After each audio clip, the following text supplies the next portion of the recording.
Hi, welcome to Nevertheless, a podcast dedicated to organic leaders and leaderpreneurs. My name is Bidemi Mark-Mordi. I'm always excited to bring this your way. Great news. This podcast can now be listened to on PFA radio in the United States of America.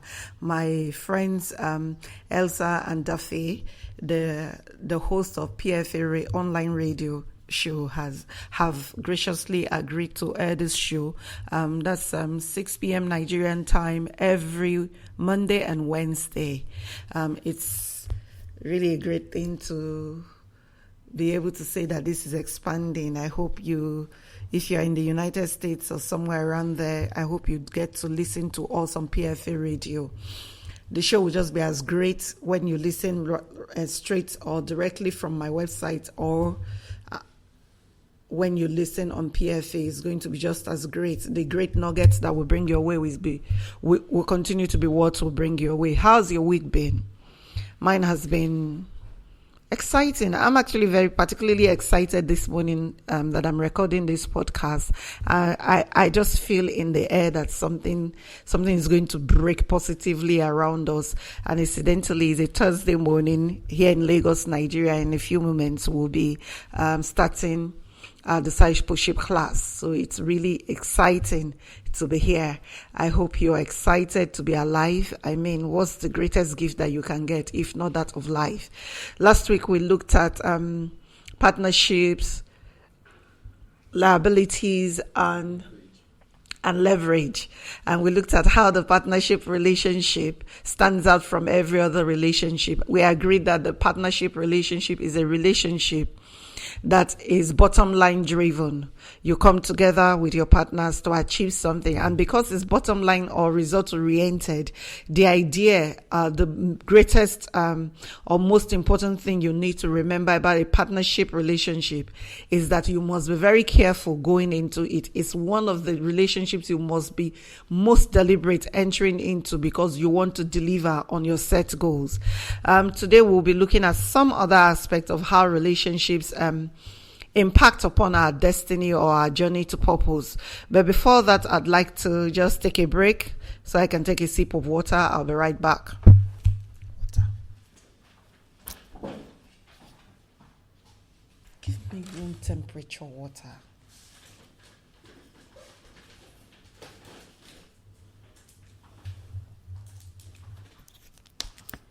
Sure, you cut this off, Sha.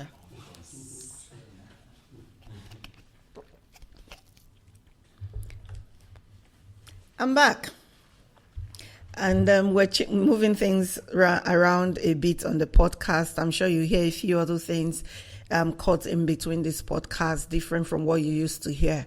I have been blessed by God to be able to write 3 books: Sister Power, Discovering the Power of Collaborations, Destiny Navigational Application, and Discern and Sense, Discover Mandate, Deploy Power, Demonstrate Dominion. Is my second book, and the third book is You Will Make It Nevertheless, a compilation of what I call my encouragement series. When I look at Nevertheless, I can trace the map for my life and how far I've come. And so we'll be intermittently on this podcast just putting the word out there on how you can lay hold of these books, because I can assure you they'll be a blessing to you.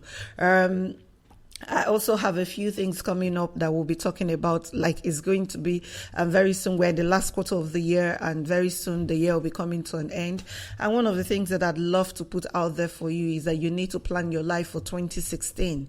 So if you're listening to this podcast and you'd like to join our online teachings on how to plan your life for an entire year, then please just leave me a word, leave a comment, send me an email, bidemi@bidemimarkmordi.com, and I'll be sure to tell you, give you the details of how we're going to be putting that product together. Let me just quickly put it out there that it will take an investment. It's not going to be free. It will take an investment, but I can assure you that it is something that you need to try because it works. Okay, on to today's podcast. What are we talking about today? I'll be right back. Thanks for holding on. Thanks for following. Thanks for listening. Today we want to look at I don't even know what to call it, but I think that I want to call them the 5 things you must, of the 5 laws of contracting relationships for destiny. This may change, but just loosely, just thinking about it, these are the 5 things you must know if you would contract relationships that will enhance your destiny. Years ago, I read a book by a man called Mitch Albom, and the book is titled 5 People You Meet in Heaven. 5 People You Meet in Heaven by a man called Mitch Albom. And I have been thinking on that book lately and the lessons that I learned from reading that book. It's a book about the story of a man called Eddie, who in his estimation lived an unfulfilled life and died wretched and died what he wouldn't even call a heroic death. But it seemed like, according to Mitch Albom, when you die, you get to meet 5 people in heaven, and each person you meet takes you to a different level of heaven. And I learned 5 things from reading that book, and I want to put those 5 things out before I go to the meat of today's podcast. The first thing I read from reading 5 People You Meet in Heaven is that there are no random events in life. There are no random events in life. Everything is orchestrated, everything is ordained. So even when we're talking about relationships and destiny, or relationships and purpose, and you're thinking on constituents, comrades, confidants, partners, and all kinds of relationships, you want to recognize that no one is an accident in your life. Everyone is either a lesson or a value. So you need to recognize that the first lesson Eddie learned when he went to heaven, or when he got to heaven, was that there are no random events. Everything is orchestrated. The second thing I learned reading 5 People You Meet in Heaven is that someone always pays the price. There are no free lunches in life. Someone always pays the price. Someone is always responsible for the things that you enjoy.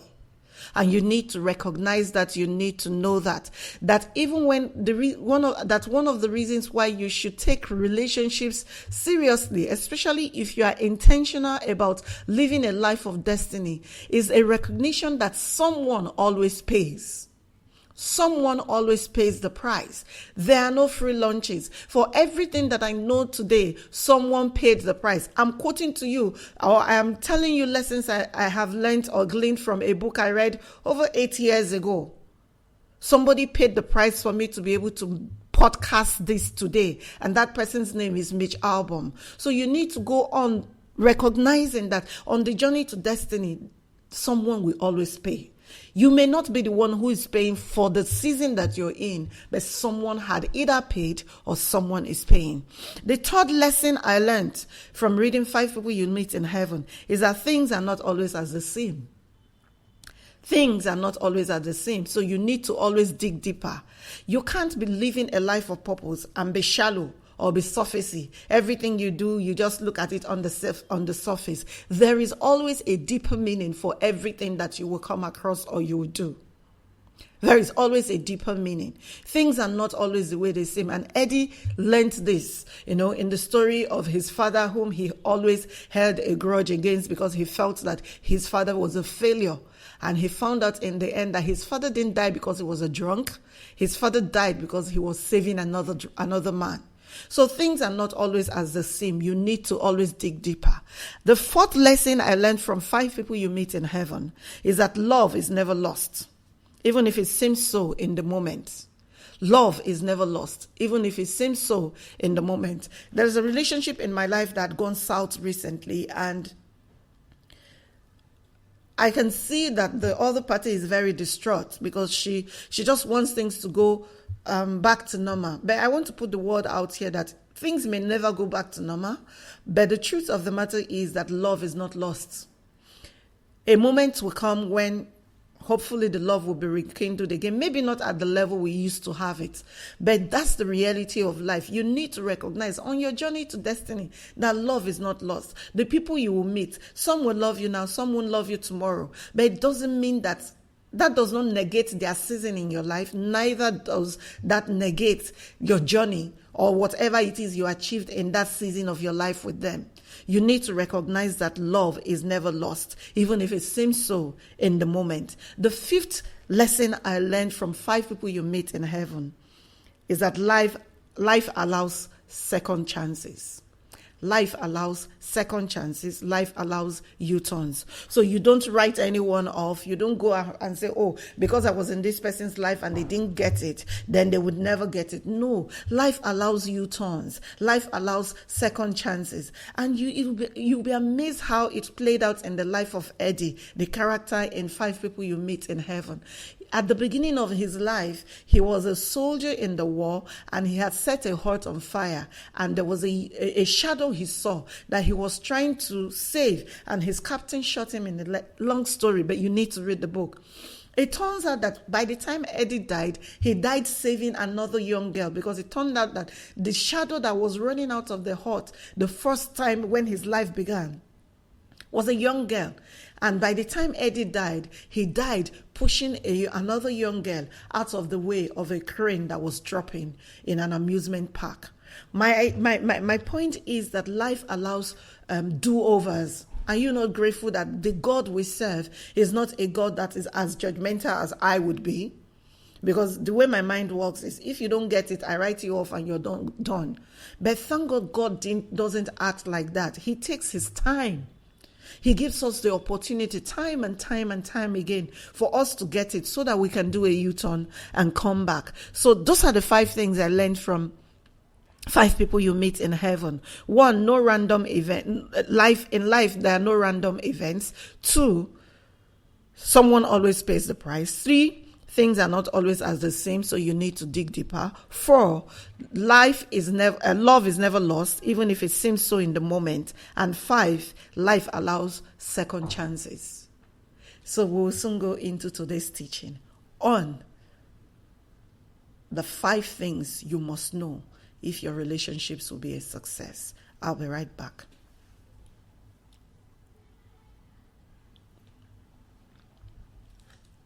Welcome back. It's still Nevertheless, and my name is Bidemi Mark-Mordi.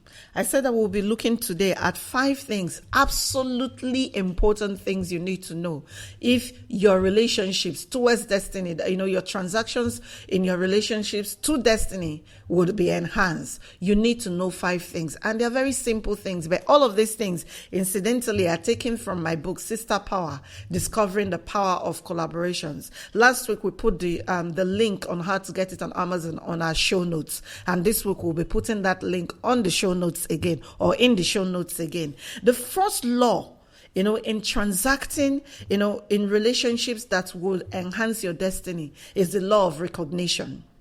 In the book Sister Power, I talked about midwives, and I talked about how to recognize your midwife. You need to be able to recognize those people that God has placed in your life to help you lift that which you are trying to lift. I have been blessed with the opportunity of a lot of midwives. My mother is my first midwife, has always been, is, and will always be my first midwife. She did things in my life, and she still does things in my life that keep me pushing through, pushing the envelope so that I can do the things that God has ordained me to do. My husband is another midwife. Upon his coming to my life, things changed, turn around. The girl who wasn't so sure of herself became that person who became so confident of who she is in Christ, just because my husband kept affirming me and kept speaking words of affirmation to me in places where other people had attempted to tear me down. So you need to recognize your midwives. In the book of Exodus chapter 2, you will see the story of Pharaoh's daughter and Miriam. These were 2 midwives for the destiny, for Moses' destiny. But you see, it took Miriam understanding and recognizing that Pharaoh's daughter was one of Moses' midwife for her to get into a collaboration that transitioned Moses from a wicker basket on the Nile to the palace, to Pharaoh's palace, where he got trained in the attitudes and the courage of a prince. So you need to recognize. The law of recognition is very powerful. If your midwife walked past you today, will you recognize them? And when you recognize your midwife, one of the things, the tools you need and you must have is you must be willing to be, you must be humble enough to submit so that you can get the best out of your midwives. First thing, remember, is the law of recognition, an ability to recognize those that God has put in your space to lift what you're doing. The second absolute, remember that I said laws, which means that these things are meant to be obeyed. The second one is understanding the big picture. Understanding the big picture. 9 times out of 10, I see people come to me and say, oh, I know you're my mentor and all of that, but they don't see the big picture. The big picture usually is one hand washes the other. There is something we're trying to achieve. You are painting your stroke and I'm painting my stroke. So you don't come into a relationship or a collaborative relationship just looking to take from someone and not giving back. You need to recognize the big picture, because except you recognize the big picture, then you will not be able to see that even though that person is in your life to enhance you, you are also in their lives to make a contribution. Law number 2, understand the big picture. You will say to me, where did I see that, in the Bible? Can I support it? Oh yes, David and Jonathan. If you read the book of 1 Samuel chapter 18 from verse 3 to 4, you will see how Jonathan comes across David and recognizes immediately that David is the deal for the now. And what did Jonathan do? Jonathan took off his princely robes and gave them to David. It was Jonathan saying, I recognize the big picture. I may not be in the picture, but I am here to support you. I'm entering into a covenant with you. And incidentally, when we read on, you find that Jonathan died in battle and so many things happened, and it looked like the entire house of Saul was wiped out.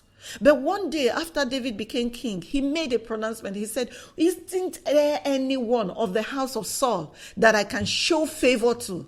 And guess who they found? They found Mephibosheth, who happened to be Jonathan's son. So you need to recognize that and recognize that there is a big picture. There is a big picture that, it's one hand washing the other. Law number 3 is that you need to know the value proposition. You need to know your value proposition. You need to know the value proposition. Before you contract any kind of relationship, you need to ask yourself, what is this person bringing? And you need to also, be quick to ask yourself, what am I giving in return? Understand value proposition. Because the reason why you get in relationships and after a while the people begin to avoid you, they don't take your calls, when they see you, they don't smile anymore, is because they don't see any value. So understand the value proposition. Recognize that everyone is meant to put something in this pot, because we're cooking a fantastic meal that will feast everyone. But if everyone is going to partake of the feast, shouldn't everyone bring an ingredient? So understand your value proposition. That's what the next law, your law number 3. And if you ask me, what relationship in the Bible exemplifies this for me, is the Ruth and Naomi relationship. Ruth said to Naomi, your people shall be my people, your God shall be my God. Wherever you go, I will go. Where you die, I will die and be buried there too. That was Ruth recognizing that even though Naomi was in a downtime, in a time when it looked like Naomi had nothing, Ruth could see that Naomi had something of value in her religion and in her God. And Ruth made the commitment to go with Naomi. Naomi had nothing in the physical to offer. But as this relationship progressed, you will find out that for Ruth to eventually get married to Boaz, Naomi was the one that gave her the strategy. So you need to recognize your value proposition. Law number 3. Law number 4 is you must stay in your strength zone. I see people every time trying to impress me. They want to, try and give to me what they don't have. You hear them boasting, making boasts, I know this person, name dropping and all of that. You don't need to do that. Just come in what you have. Last week, I said it this way. I said, come as you are. There is no need for pretenses. Stay in your strength zone. When I go into people's relationships, I have so many relationships that, have blessed me. What I try to do is I try to discern within myself what strength I have that they need. It doesn't necessarily have to be monetary. I have a relationship with a much more elderly man, a friend to my husband, and there's nothing he needs that I can offer him in material terms. So the only thing I know that I can do for him is pray for him, call him up periodically just to check on him and say a word of prayer over him. And he actually does say to me, recently he was a bit indisposed, and I was in a tight place and I didn't get around to calling him. When I eventually got around to calling him to say, oh, I'm so sorry I didn't call, he said to me, I'll be lying if I did not tell you that I was expecting you to call me. That's powerful. For me, it was very instructive that there is nothing that is a waste when you are in the right relationship. So stay in your strength zone. Don't try to be someone you're not. What relationship in the Bible exemplifies this for me is the Deborah and Jael relationship. Deborah was a prophetess. Jael was the one in Judges chapter 4 who pushed the peg, or who struck the peg or hammered the peg through Sisera's head to kill him and to give Israel victory. You need to recognize that everyone has a strength. So when you are coming, stay in your strength zone. Don't try to conjecture or presume what the person would like to see and try to be that thing, even if you are not that thing. Law number 4 again is stay in your strength zone. My 5th law is understand the bottom line. Understand the bottom line. Understand the bottom line. I cannot emphasize this enough. Jonathan understood the bottom line. He said, I know that you are the next king. He already knew. He had no problems with it, because Jonathan realized that it was not about being a Saul's family. It was not about David's family. It was about what God wanted. Do you recognize the bottom line in the relationships that you contract? Anyone who comes into relationships with me and does not understand that my bottom line is people cannot last in a relationship with me. Because personally, the reason why I live and breathe is to be able to add value to people. And yes, it's difficult sometimes. Yes, sometimes I want to give up. Yes, sometimes I really just want to be on my own. I want everyone, the ground to open and swallow up everyone so that I'll be on my own. Yes, it can get that terrible sometimes. But the truth of the matter is, when all is said and done, people are my bottom line. So I expect that anyone who would be in a relationship, a winning relationship with me, would understand that my bottom line is not money. Is money important? Yes. Do I need money? Oh, yeah, I do. But it's not what drives me. It is people that drive me. And the reason, and because people are my bottom line, you get to see the way I latch to people, to try to push them, to drive them, to pull their strength out of them, because I believe that everyone is equipped to be the best version of themselves. So law number 5 again is, you need to understand the bottom line.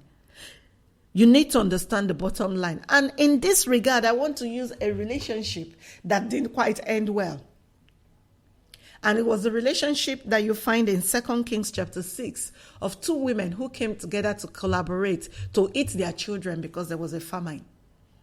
They came together and they said, there's a famine. Okay, let's kill my own child first. We will eat and cook and eat. And then when the meat is finished, we'll come back and kill your own child. What the other woman, the second woman, did not recognize was that the first woman in her heart was never going to give up her child to be slaughtered for food. She thought that they had the same bottom line, but they didn't. So obviously, she brought her child and they slaughtered and they cooked and they eat. I don't understand who eats their children. Yes, it's a great question to ask, but let me just go off on a tangent and say that even in this generation, we're eating our children. Yes, we're not slaughtering them and grilling them and barbecuing them to eat, but in the things we allow them to be exposed to, we are actually eating our children because they are our future, and we're breaking them down instead of building them. So this woman brings her child, and the child was slaughtered and they ate the child. When it was the turn on the other woman, she refuses to hand over her child. And that became a major issue. They had to go to the king. That's not the way to collaborate. But I brought that out for you to recognize that when the bottom line is not in sync, only catastrophe can result from that kind of relationship. Do you want me to go through our 5 laws again of transacting in relationships? Okay, then you will need to just give me a moment. I'll be right back.